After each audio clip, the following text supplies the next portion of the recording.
ሞትንም ህይወትንም አላህ የፈጠረው ሊፈትናችሁ ነው ብሎናል። ማግኘትም ማጣትም መኖርም መሞትም ሁሉም ፈተና ናቸው። በእነዚህ ሁሉ ፈተናዎች ተፈትኖ ተሞክሮ ፈተናውን በስኬት ያጠናቀቀ ሰው አንገቱን ቀና አድርጎ በደስታ ጀነት ይገባል። እነዚህ ፈተናዎችን ያላለፈ ሰው ዱንያ ላይ ከገጠመው ጥቃቅን ፈተና የከፋ ፈተና ጀሀነም ላይ አኺራ ላይ ይጠብቀዋል። ዱንያ ላይ የሚኖር በሙሉ ወንዱም ሴቱም ሀብታሙም ደሃውም መሪውም ተመሪውም ተፈታኝ ነው። ሳይፈተኑ ሙእሚን መሆን፣ ሳይፈተኑ ጀነት መግባት፣ ሳይፈተኑ ህይወት ላይ ድልን፣ ሰላምን፣ ምቾትን ማግኘት መቼም አይቻልም። የሰዎች ፈተና አይነቱ ስለሚለያይ ትንሽ ፈተና ውስጥ ያሉ ሰዎች አላህ ከፈጠራቸው ፍጥረታት ለይቶ እሱን ብቻ እየፈተነ ያለ ሊመስለው ይችላል። ግራ ቀኙን ዞር ዞር ብሎ የማያይ ሰው፣ ታሪክን የማያውቅ ሰው።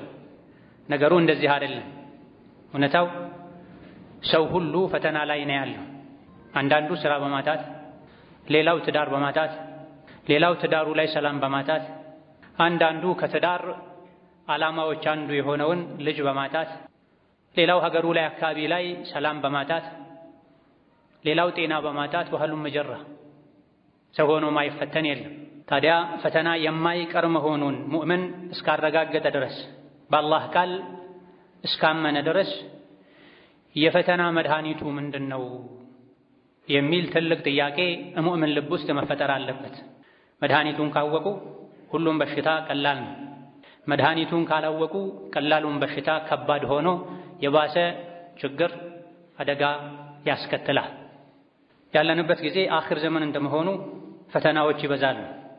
ሊነጋጋ ሲል ጨለማው እንደሚበረታው ሁሉ ዱንያ ልጠፋ ስትል ፈተናዋ ይበዛል። የፈተና መድኃኒት የሆነው ሷብርን ደግሞ ሰዎች በኢማናቸው ማነስ ምክንያት ያጡታል፣ አይጠቀሙትም።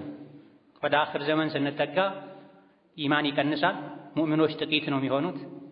የኢማን አካል ራስ የሆነው ሷብር ከብዙ ሰዎች ዘንድ በመጥፋቱ ምክንያት ደግሞ ሙሲባዎች፣ አደጋዎች፣ ችግሮች የበዙ ይሄዳሉ። ትንሹንም ሙሲባ አደጋ ሰዎች ያከብዱታል። በሙሲባ ምክንያት ከጌታቸው ከአላህ ጋር ይጣላሉ፣ ከሰው ጋር ይጣላሉ፣ ዱንያ አኼራቸውን ያበላሻሉ።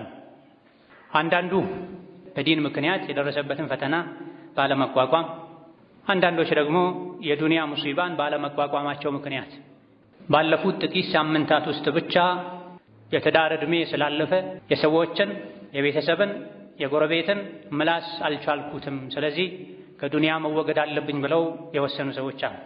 ከሰው ጋር የመኗኗርን ፈተና በትዕግስት ማሳለፍ አቅቷቸው ወላጅ እናቴ ሁሌ ማይመጠንኝን ቃል ትናገራለች፣ ትርፍ ቃል በመናገር ቤት እንዳልገባ እያደረገችኝ እያሸማቀቀችኝ ነው፣ ስለዚህ ከእስልምና ወጥቼ ወደ ኩፍር መሄድ እፈልጋለሁ ብሎ በአንድ እጁ ቁርአን በሌላ እጁ መስቀል ይዞ የመጣ ሰው አለ።